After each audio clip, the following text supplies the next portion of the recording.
आज Doubtnut app download करें। Doubtnut पर अपने सभी गणित, रसायन विज्ञान, भौतिक विज्ञान और जीव विज्ञान के डाउट्स का करो सफाया। बस प्रश्न की फोटो खींचो, एक ही प्रश्न को क्रॉप करो और तुरंत वीडियो सोल्यूशन पाओ। अभी डाउनलोड करें।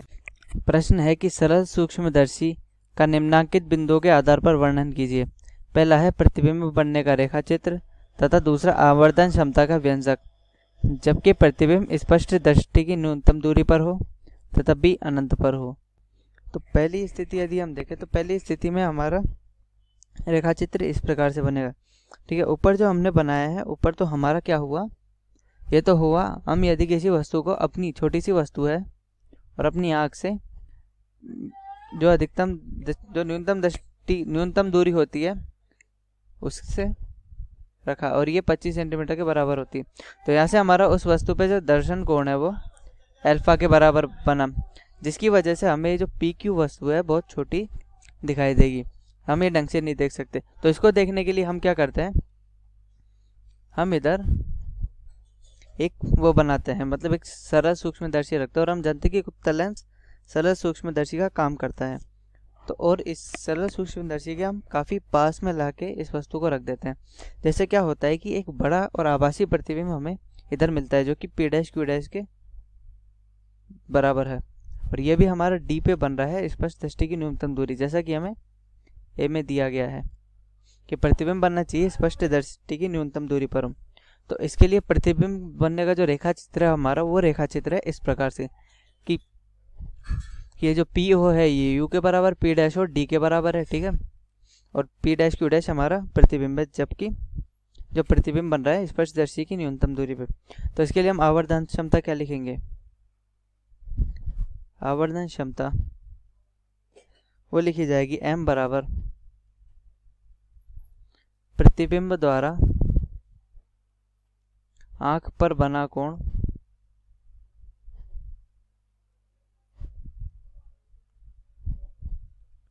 ठीक है, यानी कि ये प्रतिबिंब जो इस प्रतिबिंब द्वारा आंख पर जो कोण हमारा बन रहा है, आंख पर जो कोण बनेगा ये समांतर रेखा आती हुई रेखाओं का इस मुख्य अक्ष के साथ जो कोण बनेगा वो। ठीक है, जैसा कि हम देख सकते हैं कि जो बीटा कोण है, यही बीटा कोण इस बीटा कोण के बराबर होगा जो कि प्रतिबिंब का दर्शन कोण होगा। सूक्ष्मदर्शी लगाने का यही फायदा होता है कि इधर हमारा दर्शन कोण काफ़ी छोटा है, इसलिए हमें वस्तु ये स्पष्ट नहीं दिखाई देगी, लेकिन इधर हमारा दर्शन कोण बड़ा हो जाता है, जिसकी वजह से हमें ये वस्तु काफ़ी अच्छे से दिखाई देती है। और यह है वस्तु द्वारा आंख पर बना कोण।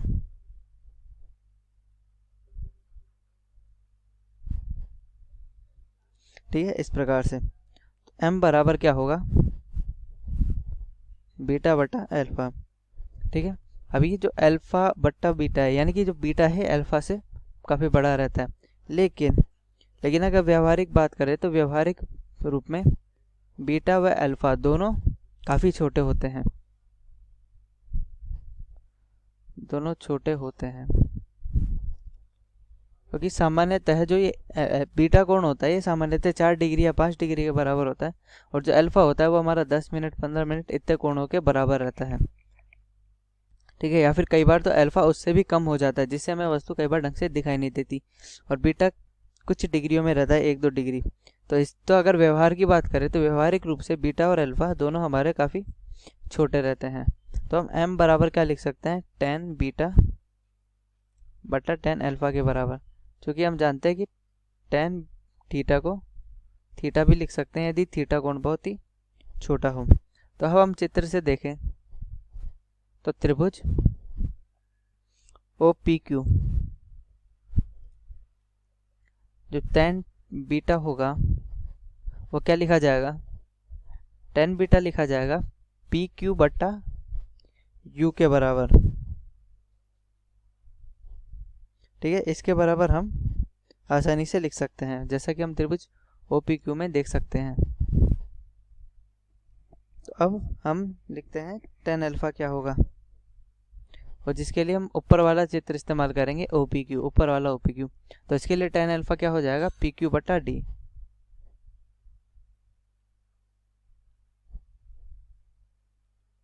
तो m बराबर हो गया हमारा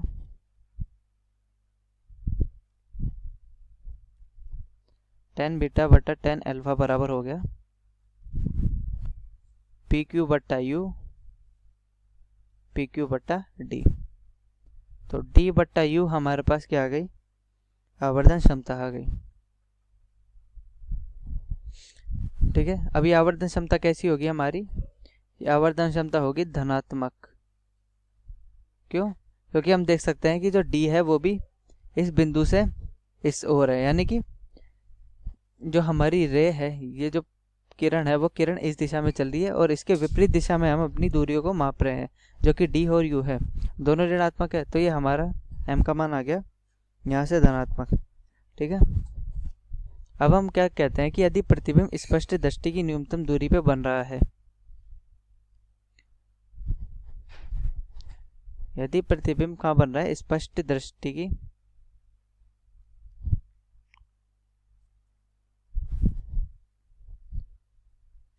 दृष्टि की न्यूनतम दूरी पे,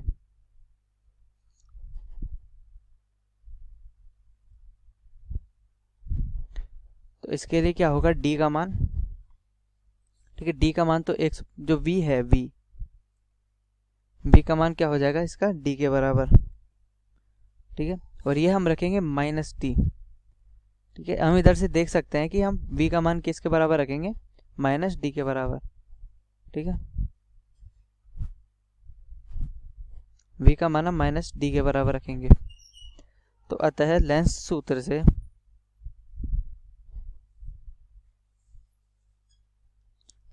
से क्या होगा, 1/f बराबर 1/v माइनस 1/u। ठीक है, हम इसको v d के पदों में क्यों निकाल रहे हैं, क्योंकि हम u की जो दूरी है, u यानी कि वस्तु की लेंस से दूरी हम सामान्यतः नहीं निकाल पाते, तो इसलिए हम इसको लेंस सूत्र से दूसरे पदों में परिवर्तित करके देख सकते हैं।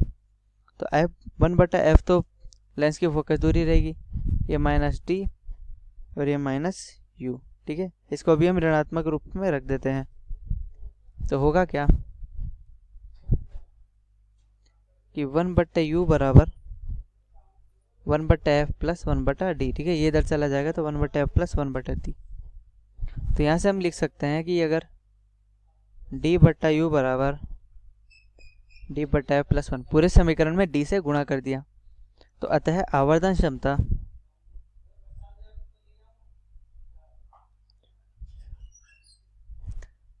m बराबर क्या होगी, d/u, जैसा कि हमने ऊपर निकाला है, तो d/f प्लस 1। तो अतः यदि प्रतिबिंब स्पष्ट दृष्टि की न्यूनतम दूरी पे बन रहा है, तो हमारी आवर्धन क्षमता का मान क्या है, या d/f प्लस 1। और यदि प्रतिबिंब अनंत पर बने,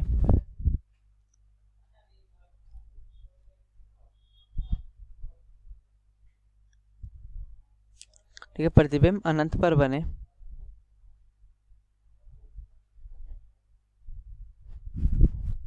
तो इसके लिए v बराबर क्या लिखा जाएगा, अनंत। तो अगर इसके लिए v बराबर अनंत लिखा जाएगा, तो इस समीकरण में हम v बराबर d की जगह अनंत लिखेंगे, यानी कि लेंस सूत्र से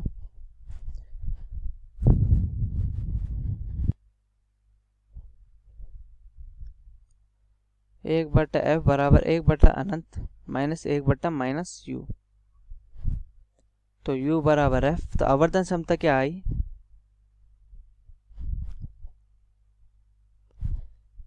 m बराबर d/f। तो यहाँ से हमारी आवर्धन क्षमता, यदि प्रतिबिंब अनंत पर बन रहा है तो आवर्धन क्षमता d/f हमारे पास निकल कर आती है। ठीक है, तो अब हमें क्या बनाना है कि यानी कि इस प्रतिबिंब इसका रेखा चित्र, जैसे कि हमने यहाँ पे किसका रेखा चित्र बनाया कि स्पष्ट दृष्टि की न्यूनतम दूरी पर प्रतिबिंब बन रहा है। इधर हमने आवर्धन क्षमता निकाली स्पष्ट दृष्टि की न्यूनतम दूरी के लिए, इधर हमने आवर्धन क्षमता निकाली यदि प्रतिबिंब अनंत पर बन रहा हो। तो अब हम क्या करते हैं कि रेखा चित्र बनाते हैं। तो उसका रेखा चित्र इस प्रकार से बनेगा कि इस प्रकार से हमारा एक लेंस रखा है, लेंस की मुख्य अक्ष है, ठीक है, और लेंस इस प्रकार रखा हो कि उसका जो प्रतिबिंब बनेगा वह प्रतिबिंब बनेगा अनंत पे बनेगा। तो अनंत पे प्रतिबिंब कब बनता है, अनंत पे प्रतिबिंब तब बनेगा जब वो वस्तु रखी हो फोकस पर। जैसा कि हम जानते हैं कि यदि वस्तु फोकस पर रखी होगी तो जो प्रतिबिंब होगा वो हमारा, यानी कि ये जो फोकस का बिंदु है, इसी फोकस के बिंदु पे हम क्या करेंगे, वस्तु को रख देते हैं। ठीक है, इस प्रकार से फोकस के बिंदु पे वस्तु को रख दिया। तो अब एक रेखा इस प्रकार से खींच देते हैं जो कि प्रकाशीय केंद्र से होकर गुजरेगी।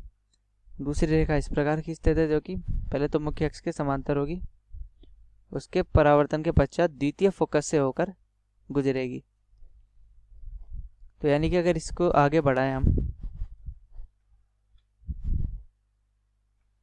तो ये हमारा प्रथम फोकस, ठीक है, तो ये हमारा अगला फोकस, ठीक है, ये हमारा प्रथम फोकस होता है और ये हमारा द्वितीय फोकस होता है, क्योंकि उत्तल लेंस में प्रथम फोकस इस ओर होता है। तो यानी कि वस्तु अगर द्वितीय फोकस पे रखी हो तो होगा क्या कि वो परावर्तन के पश्चात एकदम समांतर जाएगी। तो ये समांतर निकल जाएगी।